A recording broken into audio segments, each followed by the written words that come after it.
Hello दोस्तों, आप सभी लोगों का आपके अपने यूट्यूब चैनल सिद्धांत एकेडमी में स्वागत है। देखिए, आज की क्लास में आप लोग डीएलएड सेकेंड सेमेस्टर की हिंदी को पढ़ने वाले हैं। और ये देखिए, हिंदी की आपकी 13वीं क्लास है। इससे पहले 12 क्लासें हो चुकी हैं। और देखिए, इस क्लास में आप लोग अत लघुत्तरीय प्रश्नों को देखने वाले हैं।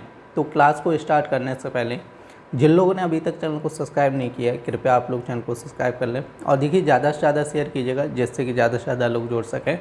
तो ज़्यादा टाइम ना वेस्ट करते हुए देखते हैं आज की क्लास का जो फर्स्ट क्वेश्चन दिया गया, क्या दिया गया। देखिए, आज की क्लास का जो फर्स्ट क्वेश्चन कह रहे हैं कि लिंग की परिभाषा लिखिए और कह रहे हैं लिंग कैसे कहते हैं। आपका देखिए 2020 के एग्जाम में पूछा गया क्वेश्चन भी है। तो यहाँ पर सबसे पहले हम लोग डेफिनेशन देखते हैं। कह रहे हैं कि जिस शब्द से किसी व्यक्ति, वस्तु, संज्ञा के पुरुष या स्त्री जाति के होने का पता चलता है, ठीक है, तो उसे हम लोग क्या कहते हैं, लिंग कहते हैं। ठीक है, आपका देखो हिंदी ग्रामर में एक पूरा चैप्टर है, ठीक है, लिंग से रिलेटेड, जेंडर से रिलेटेड। और आप लोग ध्यान रखना है कि ये दो प्रकार के होते हैं। एक तो पुल्लिंग होता है, एक क्या होता है, पुल्लिंग होता है। दूसरा आपका होता है स्त्रीलिंग होता है। ठीक, क्या होता है, स्त्रीलिंग होता है। ठीक है, पुल्लिंग और स्त्रीलिंग होता है। यदि पुरुष जाति का बोध होता है तो वो पुल्लिंग होगा, स्त्री जाति का बोध होता है तो वो स्त्रीलिंग होता है। ठीक है,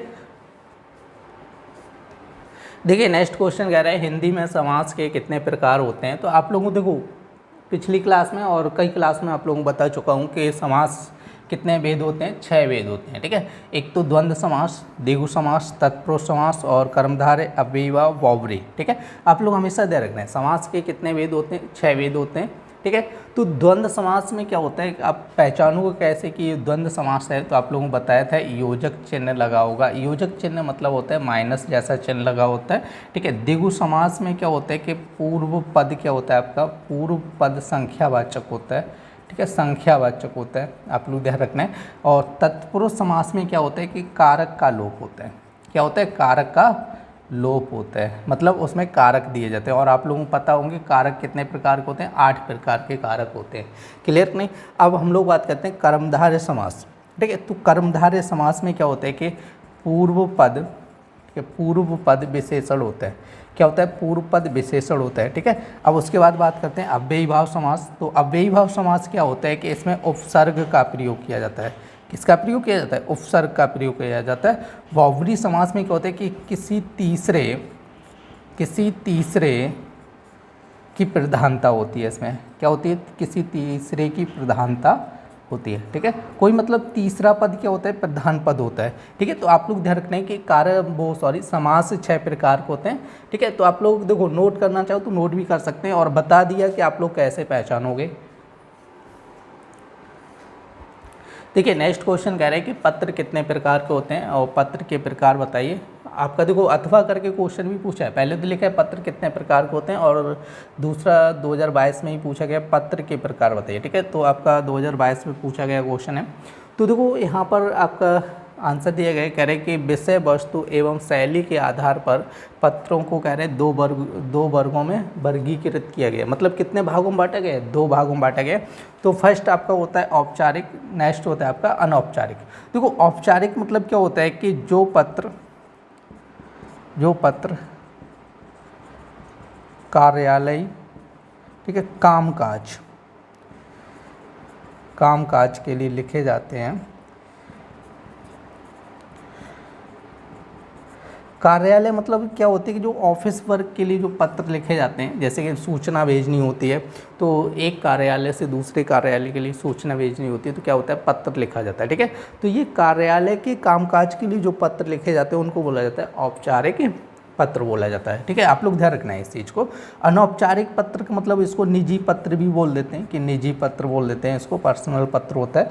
जो आपका जैसे अनौपचारिक मतलब जैसे मित्र को लिखना है, ठीक है, जैसे परिवार वालों को लिखना होता है, ठीक है, परिवार के लिए लिखना होता है, जैसे रिश्तेदारों को लिखना है, ठीक है, रिश्तेदारों को लिखना होता है। ठीक है, तो आप लोग ध्यान रखें, इसको बोला जाता है आपका अनौपचारिक पत्र बोला जाता है। क्लियर नहीं। देखिए नेक्स्ट क्वेश्चन कह रहे हैं पुरुषवाचक सर्वनाम के प्रकारों के नाम लिखे। और इसी में देखो अथवा करके दूसरा क्वेश्चन दिया, पुरुषवाचक सर्वनाम किसे कहते हैं उसके भेदों का उल्लेख कीजिए। फिर अथवा करके दिया, पुरुषवाचक सर्वनाम किसे कहते हैं उदाहरण सहित समझाइए। देखो 3 टाइप से ये क्वेश्चन आपके एग्जाम में पूछा जाता है, आप लोग ध्यान रखना है। देखो क्वेश्चन एक ही है, सभी में एक ही बात पूछी गई, पुरुषवाचक सर्वनाम के भेद पूछे गए। ठीक है, और उसकी डेफिनेशन पूछी गई, तो आप लोग इधर रखना है।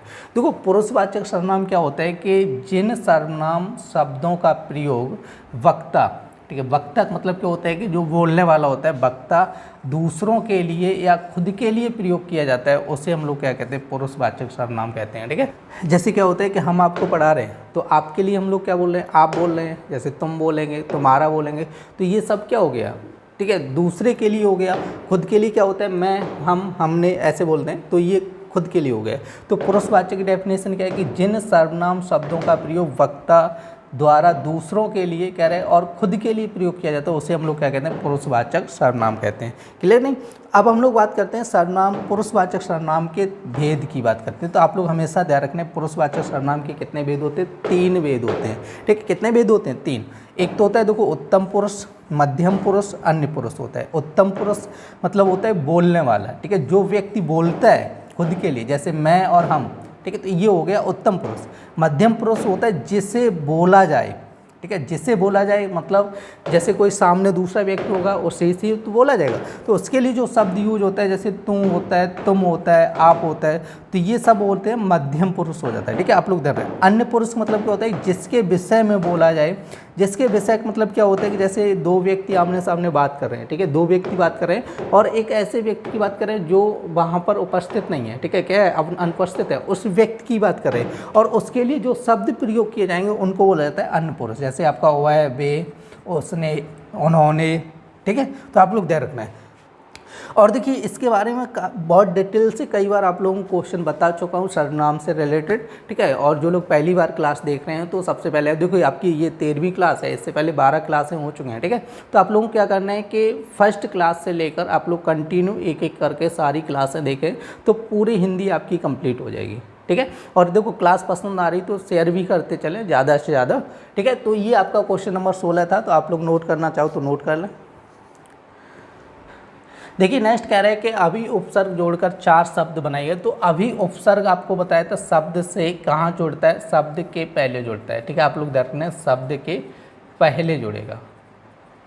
ठीक है, उपसर्ग हमेशा याद रखना है कहाँ पे जुड़ेगा, शब्द के पहले जुड़ेगा।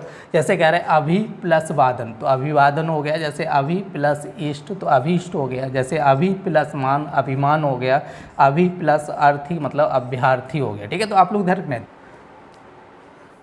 देखिए नेक्स्ट क्वेश्चन कह रहे हैं विदुषी एवं तपस्विनी शब्द का पुल्लिंग शब्द लिखे। देखो विदुषी का पुल्लिंग हो जाएगा विद्वान। देखो विद्वान और विदुषी, ठीक है, तो विदुषी आपका स्त्रीलिंग शब्द होता है। ठीक है, आप लोग ध्यान रखना है, ये क्या होता है, स्त्रीलिंग होता है और इसका पुल्लिंग में क्या होगा, विद्वान होता है। ठीक है, कहीं पे जैसे महिला की बात की जाएगी तो वहाँ पे विद्वान प्रयोग नहीं किया जाएगा, विद्वान पुल्लिंग शब्द होता है, और महिला की बात की जाएगी तो वहाँ पे विदुषी प्रयोग किया जाएगा। ठीक है, इसी तरह आपका जैसे तपस्विनी कह रहे हैं ना, तपस्विनी, तो इसकी जगह आपका पुल्लिंग जो शब्द होगा वो तपस्वी होता है। क्या होता है, तपस्वी।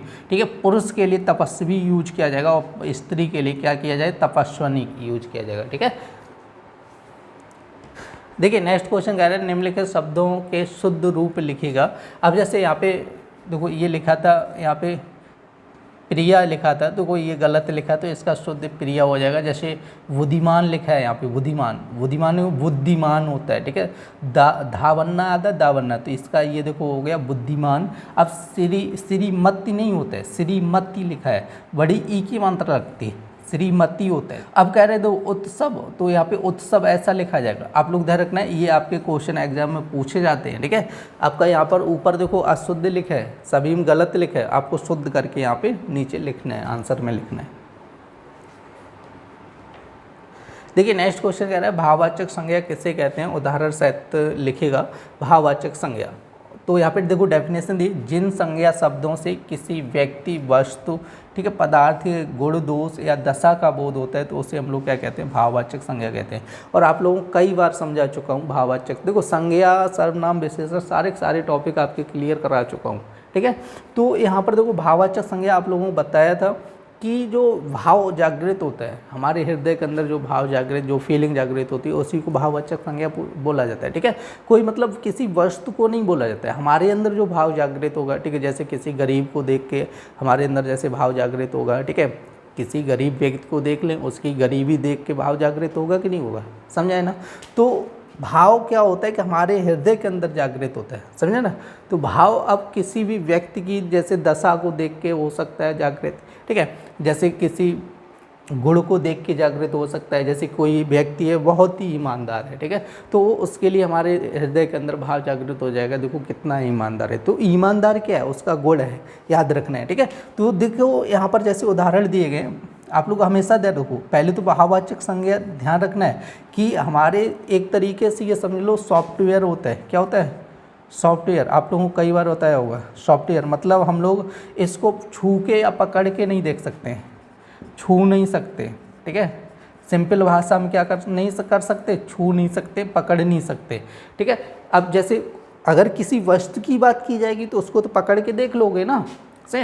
डायरेक्ट आपको बता रहा हूँ कि जो हमारे हृदय के अंदर भाव जागृत होता है उसी को भाववाचक संज्ञा बोला जाता है, समझा है।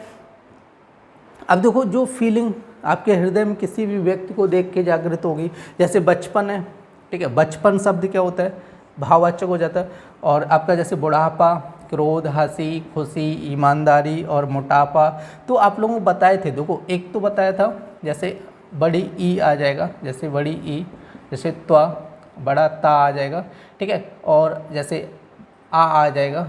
तो ये वर्ड आप लोग याद रखना है, जैसे बड़ी ई लगा होगा, तो लगा होगा, जैसे ता लगा होगा, तो ये सारे के सारे शब्द क्या होते हैं, अगर किसी भी वर्ड शब्द के पीछे लगे हैं तो वो ज़्यादातर आपके क्या होते हैं, भाववाचक संज्ञा में आते हैं, ठीक है। जैसे एक तो पन और होता है, इसमें लिख लो पन होता है, जैसे बचपन, लड़कपन, ठीक है, तो पन हो जाएगा, जैसे आ लगा है, जैसे हंसी, खुशी, ईमानदारी, इन सब में लगा, इसमें देखो बड़ा आ लगा है, समझे ना।